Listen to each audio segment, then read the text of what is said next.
Se ve la presentación, ¿verdad? Sí, también.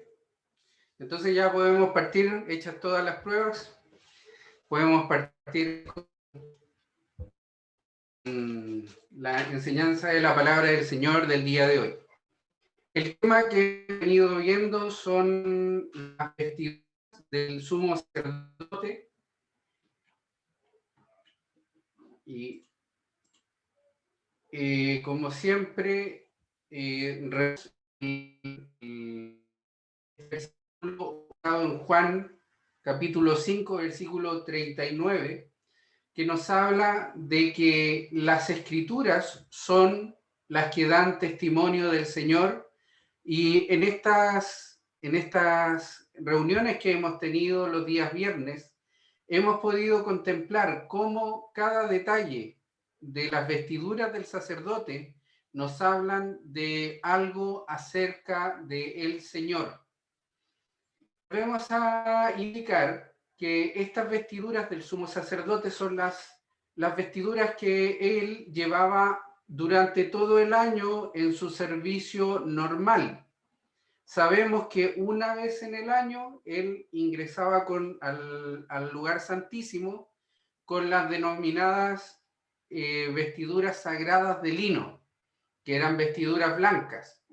Estas son las denominadas prendas doradas, que son las vestiduras que eran para honra y hermosura, y que como vimos en las primeras dos reuniones, nos hablan del ministerio permanente del Señor exaltado en los cielos.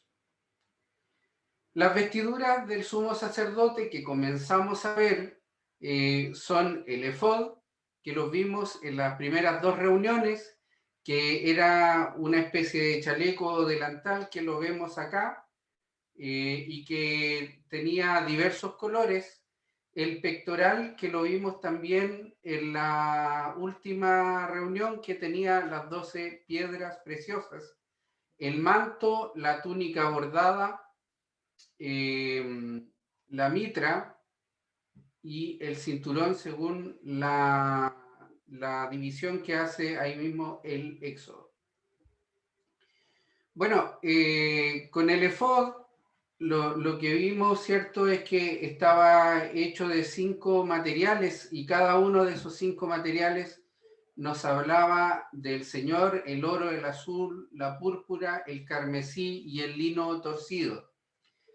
Y también lo último que vimos en la reunión fue acerca del denominado pectoral del juicio, que era una tela que estaba hecha de los mismos 5 materiales que estaba hecho el efod y que tenía 12 piedras preciosas encima: una piedra sárdica, un topacio, un carbunclo, una esmeralda, un zafiro, un diamante, un jacinto, una ágata, un vista, un berilo, un ónice y un jaspe. Y lo que vimos acerca de esto es que representan a la iglesia.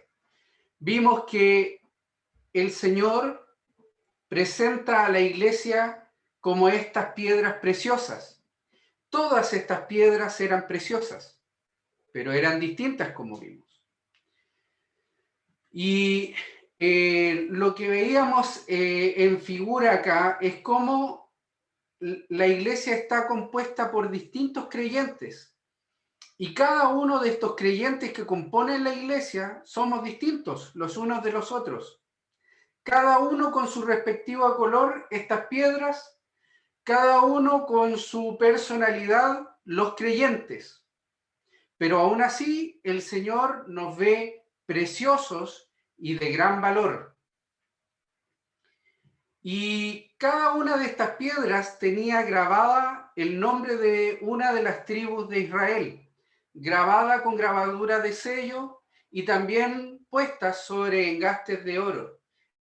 Hablábamos de la seguridad, de que estas piedras no se iban a borrar sus nombres. A estas piedras no se le iban a borrar sus nombres, ni las piedras se podían caer. ¿Dónde estaban puestas estas piedras? Estas piedras estaban puestas sobre el corazón de Aarón, sobre el corazón del sumo sacerdote. Y esto nos habla de la seguridad de los creyentes, de que nada nos puede remover del amor del Señor. Sin embargo, nosotros nos alejamos de ese amor. Todas estas piedras estaban puestas sobre esta tela doble, que era de los 5 materiales que nos hablaban del Señor. Asimismo, lo que nos une a los creyentes es la persona del Señor Jesucristo. En Él estamos unidos. Y leíamos ese versículo que decía: ¿quién es el que condenará a Cristo? Es el que murió, más aún el que también resucitó, el que además está a la obra de Dios, el que intercede por nosotros. Nos habla este versículo en Romanos 8:34, acerca del oficio sacerdotal del Señor, el que intercede por nosotros. ¿Quién nos separará del amor de Cristo? ¿Tribulación o angustia o persecución o hambre o desnudez? Pregunta el apóstol Pablo. De parte de Dios estamos unidos a Él, unidos a su amor. También vimos que aparte de estas 12 piedras, tenía otros objetos, este pectoral, que eran Urim y Tumim, que usualmente los israelitas los usaban para consultar acerca de la dirección del Señor. Y decíamos que los creyentes estamos bajo la voluntad y la guía de Dios, aferrados al amor de Cristo. Esta era nuestra conclusión con respecto a esta prenda, al simbolismo de esta prenda que el Señor nos presenta y que el Señor le dijo a Moisés que tenían que hacer. Y le calcaba: mire, todas las cosas conforme a las instrucciones que yo te doy. Y vemos después, en todo el capítulo 39, cómo se hizo cada una de estas vestiduras conforme a lo que Dios había mandado. Hoy día lo que vamos a ver es la siguiente prenda, y si nos alcanza el tiempo podríamos ver una más, que es el manto del efod. Vamos a leer, hermanos, en el Éxodo, el capítulo 28, y vamos a comenzar la lectura en el versículo 31. Éxodo 28, 31. Comenzando la lectura desde el versículo 31, aquí está el 31 y 32. Dice: el manto de azul, medio de él, de arriba habrá una abertura.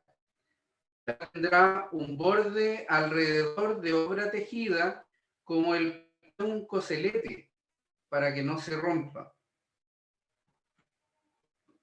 Vamos a cambiar la diapositiva acá.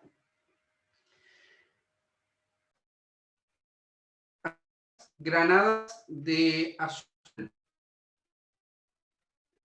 Las granadas de azul, púrpura y carmesí alrededor, y entre ellas campanillas de oro alrededor. Una campanilla de oro y una granada, otra campanilla de oro y otra granada en toda la orla del manto alrededor. Y estará sobre Aarón cuando ministre, y se oirá su sonido cuando él entre en el santuario delante de Jehová y cuando salga, para que no muera. Hasta aquí por el momento en la lectura de la palabra del Señor. Bueno,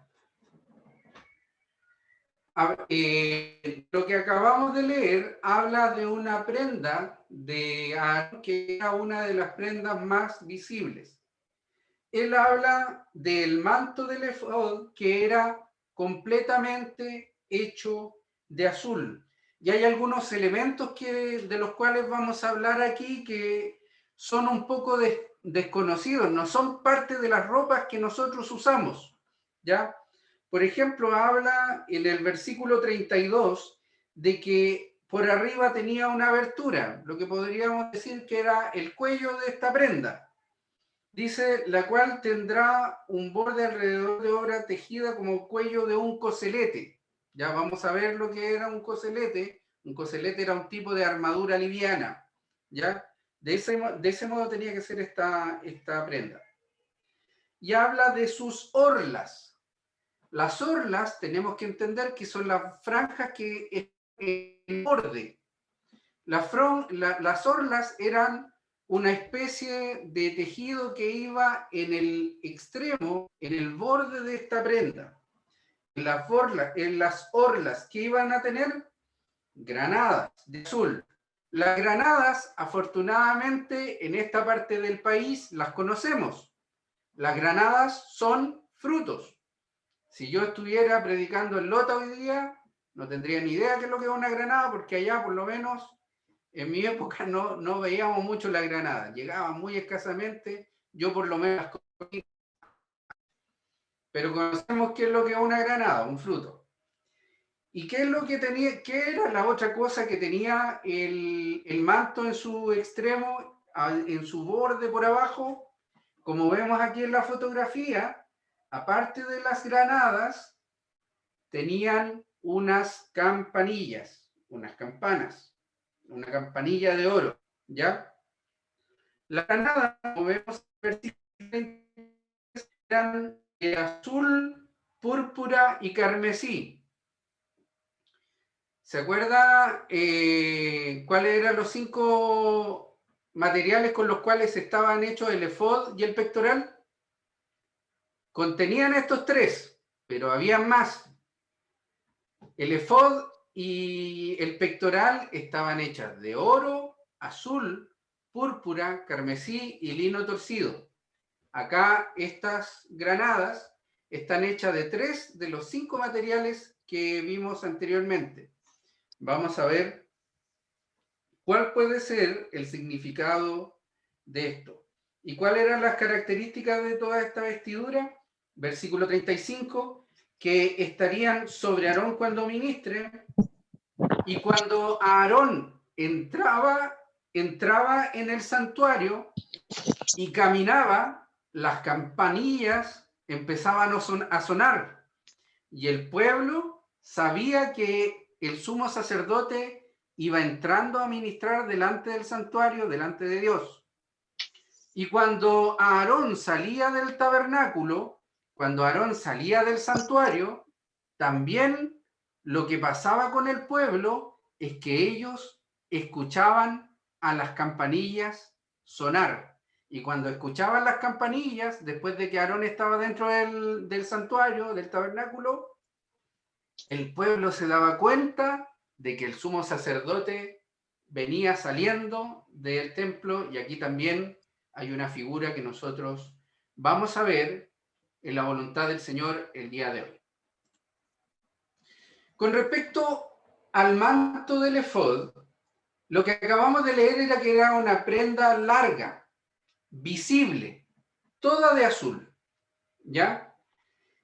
Y cuando vemos las vestiduras que se ocupaban en la antigüedad, una de las prendas más visibles era el manto. La palabra hebrea que se ocupa acá es la palabra meil, que indica una cubierta externa. ¿Ya? Era una túnica externa. Había una túnica interna, que era de lino, que lo usaba Aarón también. Pero esta túnica era la que se veía en el exterior, ¿ya? Y nos hace recordar, y acá recordemos un poco cómo hemos ido descubriendo estos simbolismos. Y estos simbolismos, las figuras, o qué significan las figuras, las hemos ido tomando de otros versículos de la Escritura, ¿ya? De otras partes de la Escritura que nos explican qué puede significar esto que nosotros estamos leyendo.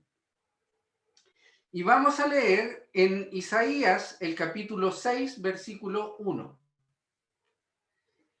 En esta visión que tiene Isaías acerca del Señor, leemos lo siguiente. Isaías capítulo 6, versículo 1 dice: En el año en que murió el rey Usías, vi yo al Señor sentado sobre un trono alto y sublime, y sus faldas, dice acá, y sus faldas llenaban el templo.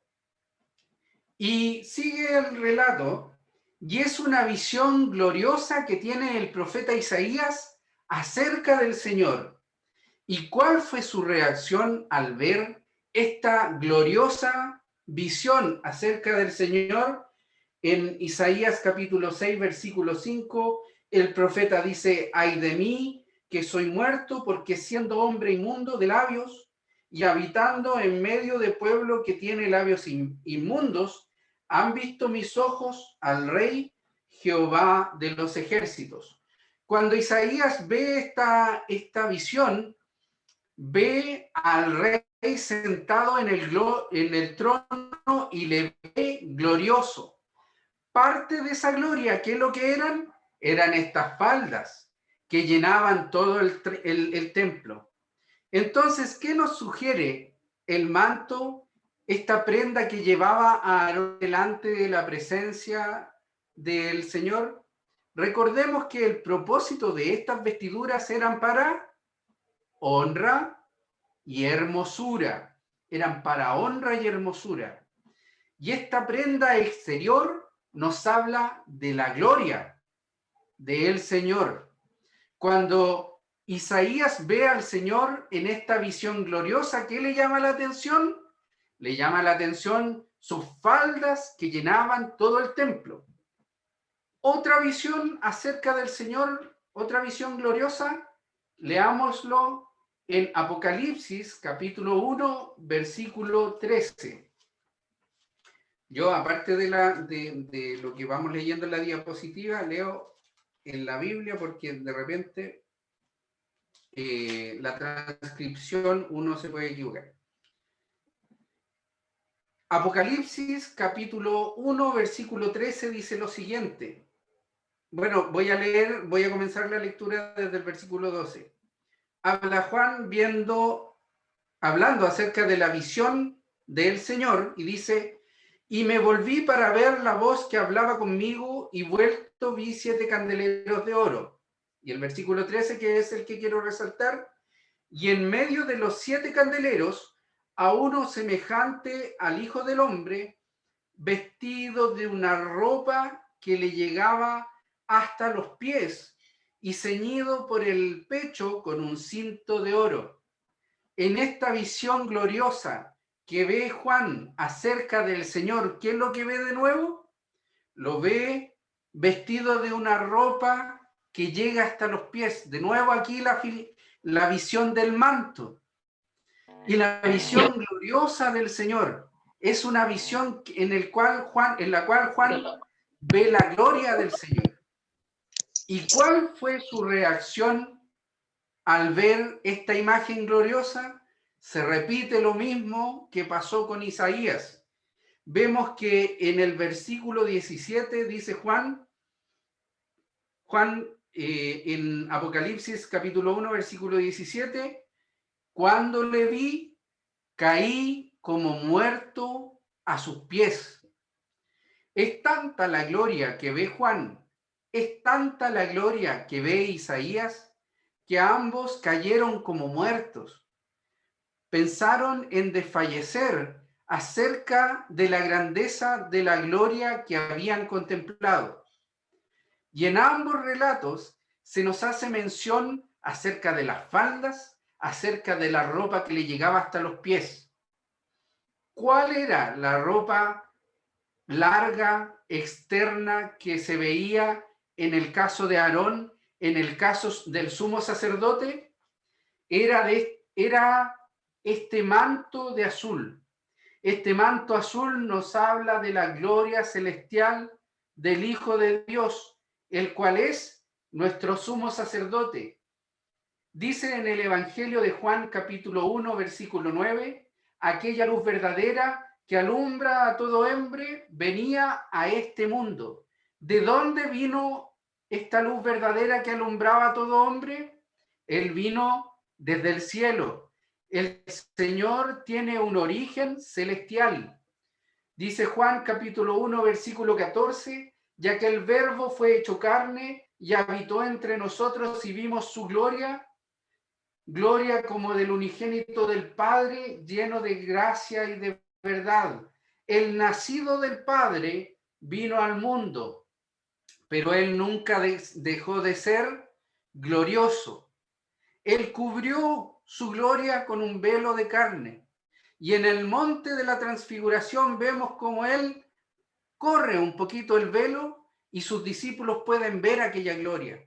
Es por eso que Juan puede decir, y vimos su gloria, gloria como del unigénito del Padre. Él es el glorioso.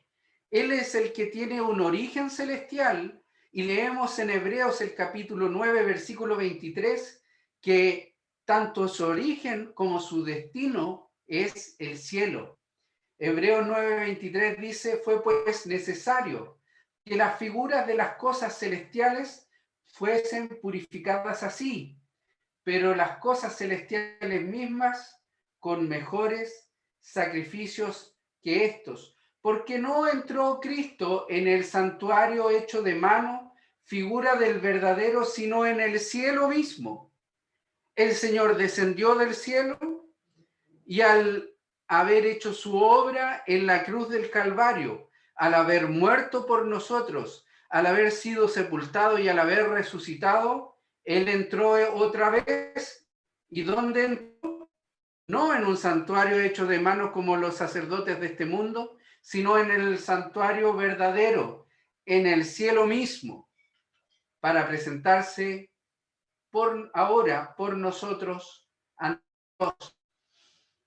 Y no solamente su destino es celestial, y por eso se repite tanto el azul acá, sino que su ministerio mismo es celestial. Así que dice Hebreos 8, versículos del 1 al 6, así que si estuviese sobre la tierra ni siquiera sería sacerdote, hablando del Señor, habiendo aún sacerdotes que presentan las ofrendas según la ley, los cuales sirven a lo que es figura y sombra de qué cosas, de las cosas celestiales, como se le advirtió a Moisés cuando iba a erigir el tabernáculo, diciéndole, mira, haz todas las cosas conforme al modelo que se te ha mostrado en el monte. Pero ahora tanto mejor ministerio es el suyo, cuanto es mediador de un mejor pacto establecido sobre mejores promesas. El ministerio actual del Señor no es sobre cosas materiales, es sobre cosas celestiales. Es el sacerdote, el sumo sacerdote de origen celestial, de destino celestial, el que vive y permanece para siempre, el que oficia en favor de nosotros. Bueno, este manto del efod, que era todo de azul, que nos habla del origen celestial, del destino celestial, del ministerio celestial del Señor, tenía en su parte superior una abertura. Y esta abertura era, dice acá, de obra tejida, el versículo 32 del capítulo 28 de Éxodo, de obra tejida como el cuello de un coselete. Un coselete era una armadura antigua, era una coraza de tipo ligera. ¿Para qué tendría que tener una prenda, una vestidura de un sumo sacerdote, un refuerzo tan fuerte como el de una armadura? Bueno, la armadura nos habla del que entró al cielo.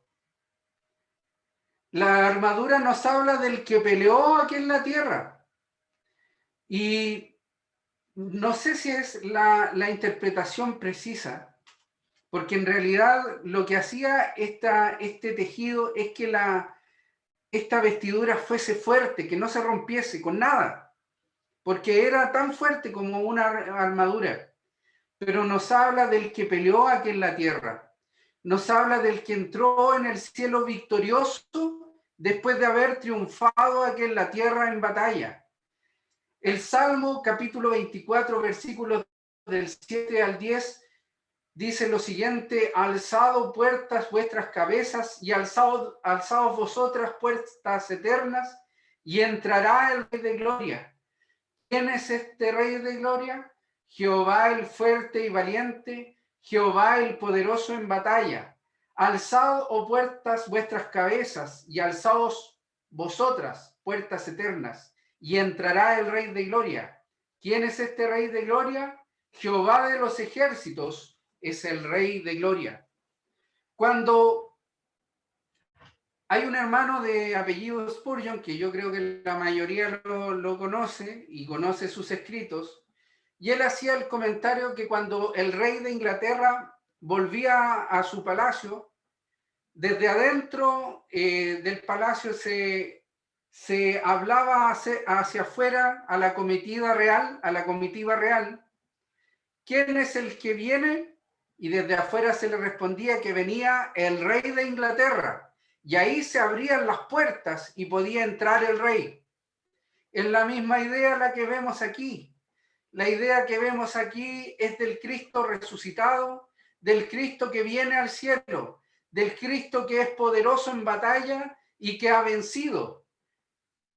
Que una vez que estuvo aquí en el mundo, Él fue como delante de sus trasquiladores, no abrió su boca, Él dio su vida en la cruz, pero Él al tercer día, luego de haber sido sepultado, Él se levantó victorioso, venciendo a la muerte y al que tenía el imperio de la muerte, y una vez habiendo vencido, habiendo hecho la batalla, entra en el cielo y es el Salvador glorioso, el que entró al cielo, es el Salvador glorioso, el que entró al santuario no hecho de manos y que en el día de hoy Él obra en favor de nosotros. En el extremo, esta prenda tenía dos cosas. Como decíamos, tenía granadas. Y nosotros sabemos que la granada es un fruto. Es un fruto, muy bien. ¿De qué nos habla el fruto que está en el borde del vestido del Señor? Leo en Isaías el capítulo 53, versículo 11, y dice allí la palabra del Señor: verá el fruto de la aflicción de su alma y quedará, ¿qué cosa? Satisfecho. El sumo sacerdote, cuando iba caminando, a cada paso que daba, miraba en el borde de su vestido y veía este fruto. El Señor, obrando en el cielo, ¿qué es lo que ve? En el borde de su vestido, por así decirlo, ve al fruto de la aflicción de su alma. Y Él queda satisfecho, Él se complace en nosotros, como decíamos en la reunión pasada. Por su conocimiento justificará mi siervo justo a muchos y llevará las iniquidades de ellos. Él llevó nuestras iniquidades y nosotros somos el fruto de la aflicción de su alma. Y hermano, hermana, empieza a considerar estas cosas. El Señor no solamente le ve a usted como precioso y valioso, como lo veíamos en la figura del pectoral en la reunión pasada. Él le ha hecho partícipe a usted de algo muy importante. Mire lo que dice Segunda de Pedro, capítulo 1, versículo 3, 4. Segunda de Pedro 1, 3 y 4. Como todas las cosas que pertenecen a la vida y a la piedad nos han sido dadas por su divino poder mediante el conocimiento de aquel que nos llamó por su gloria. Mira el versículo: por medio de las cuales nos ha dado preciosas y grandísimas promesas. ¿Para qué? Para que por ellas llegaseis a ser participantes de la naturaleza divina, habiendo huido de la corrupción que hay en el mundo a causa de las concupiscencias. Hermanos, ¿sabe usted esto? Usted no merecía nada. Por la pura gracia del Señor, hemos sido llegados a ser participantes de su naturaleza. En Juan capítulo 3, versículo 7, el Señor le dice a Nicodemo, no te maravilles de que os dije, os es necesario nacer de nuevo. Cada hijo de Dios ha sido renacido. Y el ser renacido, el ser nacido de nuevo, nos habla de un nacimiento que es un nacimiento de arriba, un nacimiento celestial. Y aquí nos habla del azul, que es parte de los materiales con los que estaba hecho estas granadas. Nosotros hemos sido hechos participantes de la naturaleza celestial del Señor porque hemos sido nacidos de arriba. En Primera de Pedro, capítulo 2, versículo 9, Pedro nos dice, mas vosotros sois linaje escogido, real sacerdocio, nación santa, pueblo adquirido por Dios para que anunciéis las virtudes de aquel que os llamó de las tinieblas a su luz admirables. ¿De qué otro material estaba hechas las granadas? De púrpura. ¿De qué nos habla la púrpura? De la realeza, de la autoridad. ¿Y qué nos dice Primera de Pedro 2:9? Que somos linaje escogido, nación santa, pueblo adquirido por Dios, real sacerdocio, dice acá, real sacerdocio. Nos hemos constituido como reyes y sacerdotes del mismo modo en que el Señor es rey y a la vez sacerdote. Real sacerdocio, la púrpura. Y el carmesí, Primera de Corintios capítulo 10, versículo 16, dice el apóstol Pablo, la copa de bendición que bendecimos no es la comunión de la sangre de Cristo. Esta humanidad entregada en favor de nosotros, figura del carmesí, es en esta humanidad en la cual nosotros tenemos comunión los unos con los otros. ¿Ve cómo somos participantes de la naturaleza divina?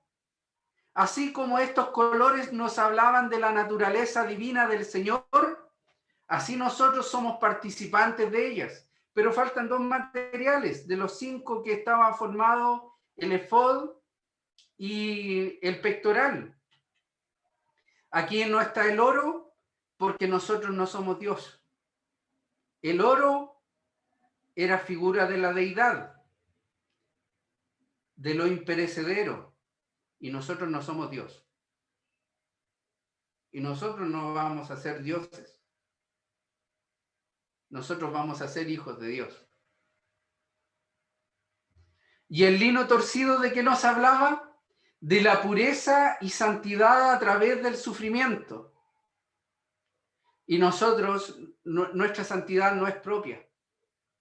Es la santidad de Cristo que nos ha sido dada, pero no la hemos conseguido a través del sufrimiento, sino de la fe. Las granadas no estaban hechas de oro ni de lino torcido, porque eran materiales propios que son figuras de atributos propios solamente del Señor, no de nosotros. Y miren qué cosa encontramos en la Escritura. ¿Dónde estaban las granadas? Las granadas estaban en el borde del manto del sumo sacerdote, de Aarón. Y miren qué hermosa referencia encontré acerca del borde, o encontramos en las Escrituras acerca del borde de las vestiduras de Aarón. Miren, Salmo 133, versículos del 1 al 3. Mirad cuán bueno y cuán delicioso es habitar los hermanos juntos en armonía. Es como el buen óleo sobre la cabeza, el cual desciende sobre la barba de Aarón y baja ¿hasta dónde? Hasta el borde de sus vestiduras, como el rocío de Hermón que desciende sobre los montes de Sión, porque allí envía Jehová bendición y vida eterna. ¿Qué había en el borde de la vestidura de Aarón? Habían granadas. ¿Había una o había muchas? Habían muchas granadas. Estaban una al lado de la otra.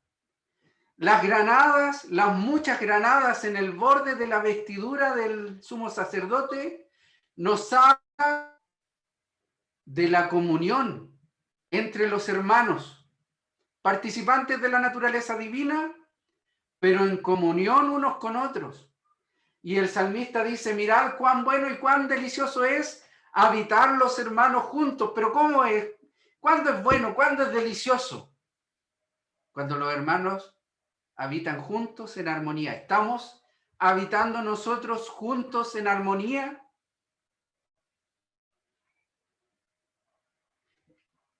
Baja el borde. ¿Qué especial es que se nombre el borde de las vestiduras de Aarón? Allí donde justo estaban estas granadas. Ahí habla de la comunión que tiene que haber entre los hermanos agarrados del borde de las vestiduras del sacerdote. Estamos unidos al Señor, no solamente en los hombros, no solamente sobre el corazón, también a sus pies. Estamos unidos los hermanos. Aquí en el borde de las vestiduras de Aarón había una granada y una campana. ¿De qué nos hablan las campanas? Nos hablan de la entrada del sumo sacerdote al santuario y la salida del sumo sacerdote del santuario. En Hechos, el capítulo 1, versículos 9 al 11, dice, y habiendo dicho estas cosas, viéndolo ellos, los discípulos, fue alzado el Señor y le recibió una nube que le ocultó de sus ojos. Y allí vieron los discípulos cómo el sumo sacerdote se fue para entrar al santuario no hecho de manos. ¿Y qué va a pasar cuando el Señor vuelva desde el cielo? Dice en Primera de Tesalonicenses capítulo 4 versículo 16, porque el Señor mismo, con voz de mando, con voz de arcángel, con trompeta de Dios, descenderá del cielo y los muertos resucitarán primero. ¿Qué pasará cuando nuestro sumo sacerdote vuelva al cielo? Así como el pueblo estaba expectante, esperando la salida del sumo sacerdote del santuario, del tabernáculo, y así como el pueblo cuando escuchaba las campanas, ellos escuchaban que el sumo sacerdote iba a salir del santuario, los creyentes escucharemos la trompeta de Dios. ¿Y qué es lo que sabremos en ese momento cuando escuchemos la trompeta de Dios? Sabremos que nuestro sumo sacerdote vuelve por nosotros. Y dice en Santiago capítulo 5 versículos 7 al 8, por tanto, hermanos, tened paciencia hasta la venida del Señor. ¿Paciencia con qué? Miren, es muy interesante esta figura de las campanas y las granadas. Las granadas nos hablaban de la comunión unos con otros entre los hermanos, y las campanas nos hablan de la venida del Señor por segunda vez, la venida por su pueblo. Y miren qué interesante cómo Santiago relaciona la venida del Señor con la comunión entre los hermanos. Dice Santiago capítulo 5 versículos del 7 al 8, mirad cómo el labrador espera el precioso fruto de la tierra, aguardando con paciencia hasta que reciba la lluvia temprana y la tardía. Tened también vosotros paciencia y afirmad vuestros corazones, porque la venida del Señor está cerca. Y miren lo que dice después: hermanos, no os quejéis unos contra otros para que no seáis condenados. He aquí, el juez está delante de la puerta. ¿Sabe usted, hermano, hermana, que el Señor juzga cuando los creyentes pierden la comunión entre sí, cuando hay queja entre los hermanos? Y miren qué precioso es cómo toda la Escritura se entrelaza, cómo toda la Escritura nos habla en que tenemos que tener comunión con los unos con los otros, porque la venida del Señor está cerca. Dice: hermanos míos,